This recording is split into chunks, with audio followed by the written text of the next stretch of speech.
அனைத்து நண்பர்களுக்கும் வணக்கம். உங்கள் ஆஸ்ட்ரோ பழனிசாமிகள் பேசுகிறேன். இந்த காணொளியில் குரு பெயர்ச்சி பலன்களை தனுசு ராசிக்கு பொது பலனாக பார்க்கலாம். கடந்த காலங்களில் 5ஆம் பாவகத்தில் குரு பகவான் மேஷத்தில் இப்போ குரு இருக்கிறாரு. மே 1ஆம் தேதி காலையில் 11:57க்கு மேஷத்தில் இருக்கக்கூடிய குரு பகவான் 6ஆம் பாவகத்துக்கு செல்கிறார். 6ஆம் பாவகத்தில் குரு பெயர்ச்சி ஆகுவது தனுசு ராசிக்கு நன்மைகளை ஏற்படுத்துமா அல்லது பாதிப்பை ஏற்படுத்துமா அல்லது எந்த விஷயத்தில் கவனமாக இருக்கணும் என்பதை பற்றி கோச்சார கிரகங்களின் அடிப்படையில் சொல்லக்கூடிய ஒரு பொது பலன் தான் இது. இப்போ பார்த்தீங்கன்னாக்க குருவை பொறுத்தவரையிலும் 6ஆம் பாவகத்தில் இருந்தாக பெரிய அளவுக்கு நல்ல பலனை எதிர்பார்க்க முடியாது, தீமையான பலன்களை ஏற்படுத்தும் என்பது ஒரு பொதுவான விதி தான். இந்த ராசியாதிபதி 6ஆம் பாவகத்தில் மறைவு ஸ்தானத்தில் இருக்கிறது ஒரு முயற்சி தடையை ஏற்படுத்தும், அதே போல் அலைச்சல்கள் பயணங்களை ஏற்படுத்தும், ஏதோ ஒரு கவலை இருந்துக்கிட்டே இருக்கும், அதாவது ஏதோ ஒரு வகையில் கவலைகளை உருவாக்கி கொண்டே இருக்கும் என்றெல்லாம் 6ஆம் பாவகத்தில் இருக்கக்கூடிய குருவுக்கு பலன் சொல்லலாம். 4க்குரியவன் 6ஆம் பாவகத்தில் இருக்கும்போது உடல் நலத்தில் பாதிப்புகளை ஏற்படுத்தும். வீடு சொத்து சம்பந்தமாக கடன் வாங்கி வீடு சொத்து வாகனங்களை வாங்குவீங்க, சொத்துக்கள் வகையில் வீடு வாகனத்தின் வகையில் கடன்கள் ஏற்படும் அப்படின்றத நம்ம சொல்லலாம். இந்த 4ஆம் பாவகத்து அதிபதி 6ஆம் பாவகத்தில் இருக்கும்போது ராசியாதிபதி 6ஆம் பாவகத்தில் இருந்தாலையும் எதிர்மறை எண்ணங்கள் ஆப்போசிட்டான சிந்தனைகள்லாம் நிறைய வரும்.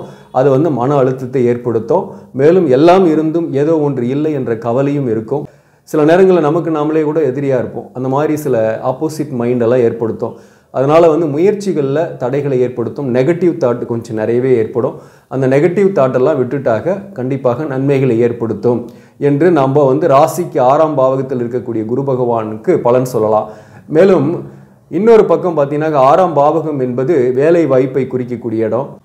6ஆம் பாவகம் என்பது கடன் நோய் எதிர்ப்பை குறிக்கக்கூடிய இடமும் ஆகும். வேலை வாய்ப்பை குறிக்கக்கூடிய இடம். அதே போல் ஒரு தேர்வு எழுதுறீங்கன்னா அதில் வெற்றி பெறுவீங்களா இல்லையான்றதை குறிக்கக்கூடிய இடமும் 6ஆம் பாவகம் தான்.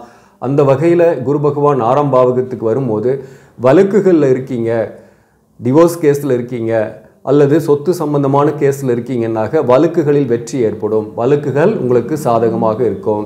அடுத்ததாக வேலையே இல்லாமல் இருக்கிறீங்க, இதுவரை வேலைக்கே போகலை, வேலையை தேடலாமான்னா உறுதியாக தேடுங்க, வேலை கண்டிப்பாக கிடைக்கும். போட்டித் தேர்வு எழுதுறீங்க, போட்டித் தேர்வில் கண்டிப்பாக பாஸ் பண்ணக்கூடிய வாய்ப்பும், அல்லது நீங்கள் படிக்கக்கூடிய மாணவர்களாக இருந்து பப்ளிக் எழுதுறீங்க அல்லது ஒரு நீட் எக்ஸாம் ப்ரிப்பேர் பண்ணிட்டுக்கிறீங்க, நீட் தேர்வு எழுதுறீங்கன்னா கூட ஒரு நல்ல மதிப்பெண்ணோட உங்களுக்கு ரிசல்ட் வரக்கூடிய வாய்ப்பு உண்டு. மே மாதத்துக்கு பிறகு எழுதக்கூடிய தேர்வுகளில் வெற்றி ஏற்படும் என்று தான் நான் சொல்கிறேன். சொத்துக்கள் வாங்கக்கூடிய வாய்ப்பும் ஏற்படும். கடன் படுவீங்க. தொழில் சம்பந்தமாகவும் சில பேரெல்லாம் கடன் ஏற்படும். அதே போல் அகலக்கால் வைக்காமல் பார்த்துங்க, நிறைய கடன் வாங்கி ரிஸ்கில் மாட்டிக்கூடாது.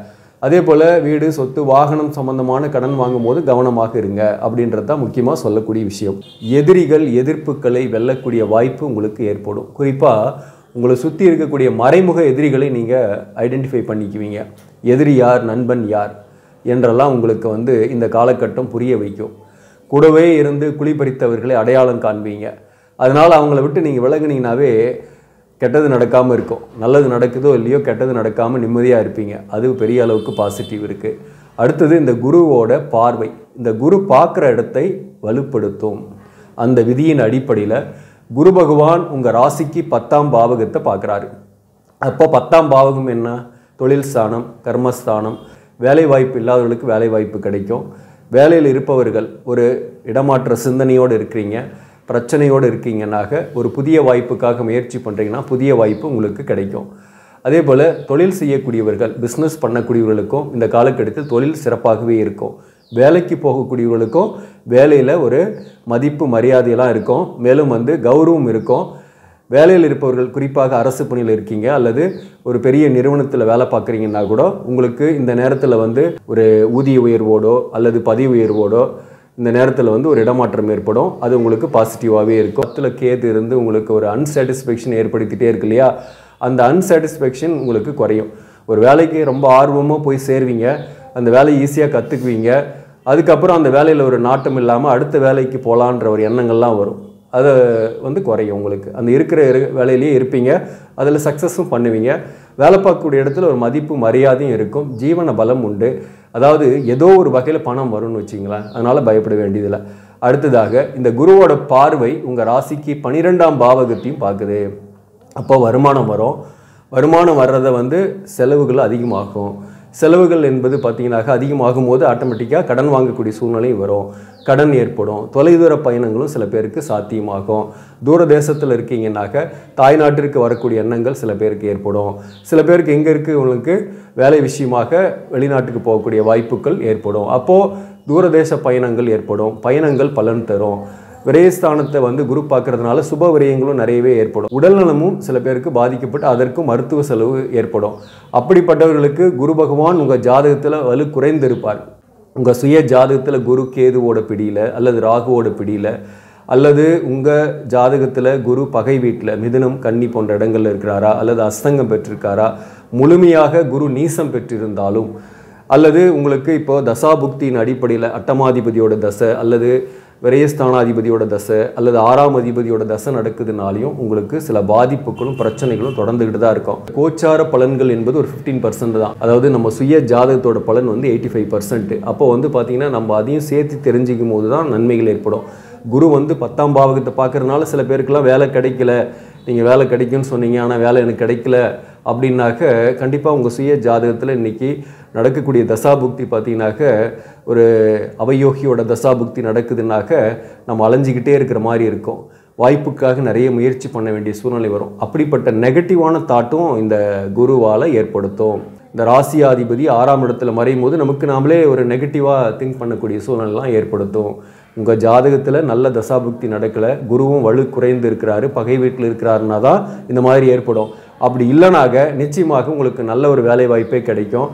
அதே போல் வேலையில் ஊதிய உயர்வும் பதவி உயர்வும் கிடைக்கும். விரயங்கள் கூட பார்த்திங்கன்னா சுப விரயம் ஆகும், இல்லைனா வந்து மருத்துவ விரயம் ஆகும்.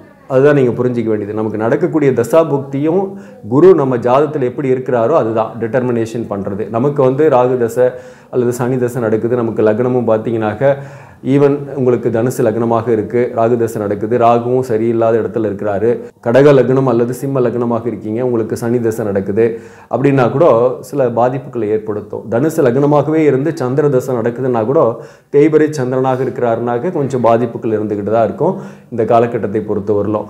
அப்படிப்பட்டவர்கள் உடல்நலத்தை பாதிக்கும். அப்போ மருத்துவ விரயங்கள் கொஞ்சம் ஆகும். முன்னெச்சரிக்கையாக நீங்கள் கொஞ்சம் உணவு விஷயத்தில் உடற்பயிற்சி செய்கிறது அல்லது இறை வழிபாடு கொஞ்சம் தான தர்மம் செய்யும் போதெல்லாம் உங்களுக்கு இந்த உடல்நல பாதிப்பு என்பது பெருசாக பாதிக்காது உங்களை.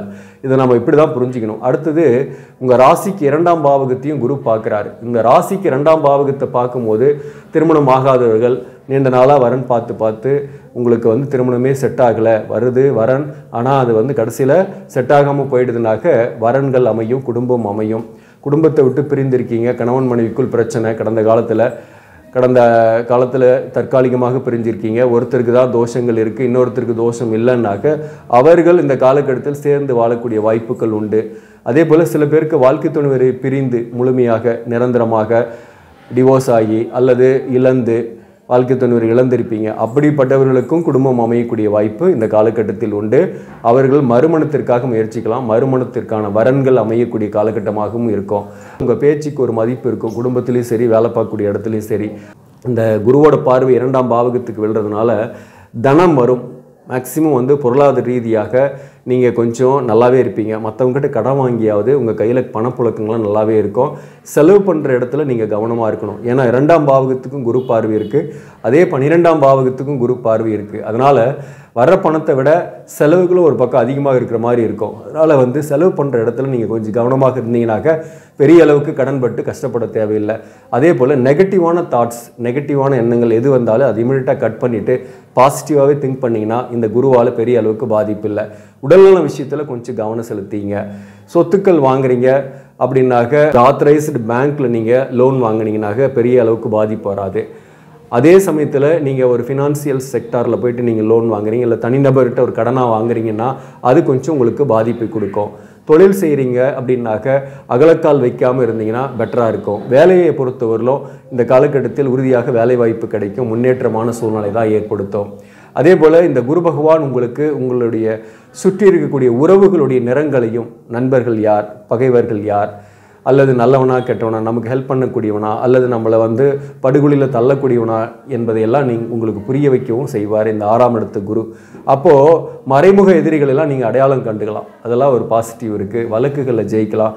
மொத்தத்தில் இந்த குருவால் நன்மையா தீமையா அப்படின்னாக்க மேக்சிமம் நன்மைன்னு தான் சொல்ல முடியும். இந்த 6ஆம் பாவகத்தில் வரக்கூடிய குரு நன்மையை கொடுக்கறதுக்கு நம்மளுடைய சுய ஜாதகத்தில் நடப்பு தசாபுக்தியும் ஒரு பாசிட்டிவாக இருக்குன்னாக்க உறுதியாக நன்மை தான் கிடைக்கும். அது நெகட்டிவாக இருக்கும் பட்சத்தில் தான் நமக்கு எல்லாமே நெகட்டிவாகவே தோணும். நிறைய முயற்சி செய்வோம், ஆனால் அந்த முயற்சி சக்ஸஸ் ஆகாது. அப்போது நாமளே ஃபெடப் ஆகிடுவோம். அப்போ ஹெல்த்தை பாதிக்கும். ஹெல்த்தை பாதிச்சுன்னா மனக்கவலைகள்லாம் வந்துடும். ஸோ அப்போது நமக்கு நடக்கக்கூடிய தசாபுக்தி நல்லா இருந்து குருவும் நம்ம ஜாதகத்தில் நல்லா இருக்காருனாக நம்ம இதை பற்றி பயப்படவே வேண்டியதில்லை. இந்த குரு பெயர்ச்சியால் ஆட்டோமேட்டிக்காக நன்மை தான் வரும். நம்ம ஜாதகப்படியே தசாபுக்தி சரியில்லைனா தான் பாதிப்புகள் உண்டு. அதை மட்டும் நல்லா புரிஞ்சிங்க. இப்போ நம்ம ஜாதகத்தில் தசாபுக்தி சரியில்லை அப்படின்னா நீங்கள் கொஞ்சம் குரு வழிபாட்டை நீங்கள் ஃபாலோ பண்ணணும். தான தர்மங்கள்லாம் நிறைய செய்யணும். அந்தணர்கள், ஆசிரியர்கள், மதிக்கத்தக்க மனிதர்கள் அவர்களுக்கு நீங்கள் ஆடை தானம் செய்யும் போது, சுப விரயம் ஆகும்போது உங்களுக்கு மருத்துவ விரயங்கள் தவிர்க்கப்படும். வயதானவர்கள், சாதுக்கள் அவங்களுக்கெல்லாம் நீங்கள் உணவு தானம் கொடுக்கலாம். அது உங்களுக்கு ஒரு பாசிட்டிவ் ஏற்படுத்தும். அதே போல் குரு வழிபாடு வியாழக்கிழமை தோறும் சிவாலயங்களுக்கு சென்று நீங்கள் தட்சிணாமூர்த்தியையும் வழிபாடு செய்யுங்க. விளக்கு வச்சுட்டு வரலாம், நெய் தீபம் ஏற்றலாம். அதே போல் ஒரு வாரமாவது நீங்கள் மஞ்சள் நிறத்தில் அங்க வஸ்திரம் சாத்தி, கொண்டக்கடலை மாலை சாத்தி, அபிஷேகம் அர்ச்சனைகளை செய்து கொள்ளும் போதும் நன்மைகள் ஏற்படுத்தும். திருச்செந்தூர் முருகன் பெருமானை நீங்கள் தரிசிச்சுட்டு, இந்த முருகனை தரிசிச்சுட்டு வரும்போதும் உங்களுடைய கடுமையான காலகட்டத்தோட கஷ்டங்கள் குறையும். இதுதான் குரு வழிபாடு நீங்கள் ஃபாலோ பண்ணணும். அப்படி தசாபுக்தி சரியில்லாதவர்கள். ஆக நண்பர்களே, இந்த பதிவு உங்களுக்கு பிடிச்சிருந்தாக லைக் பண்ணுங்கள். இதை மற்றவர்களுக்கும் ஷேர் பண்ணுங்கள். இன்னும் நம்ம சேனலை சப்ஸ்கிரைப் பண்ணாமல் பார்க்குறவங்க சப்ஸ்கிரைப் பண்ணி கண்டினியூ பண்ணுங்கள். இதன் மூலம் உங்களுக்கு ஒரு சரியான ஜோதிட தகவல்களும் ஆன்மீக தகவல்களும் கிடைக்கும். நன்றி, வணக்கம்.